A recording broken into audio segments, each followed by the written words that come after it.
This week's Oklahoma Moment is brought to you by the Oklahoma History Center.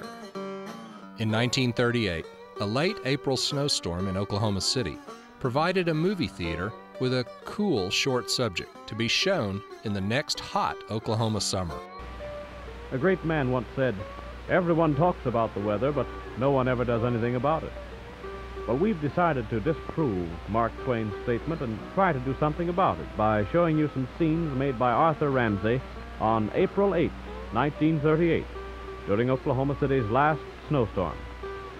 Recalling that snowstorm should cool you off. Do you remember those days? No doubt you do. I know I certainly remember them.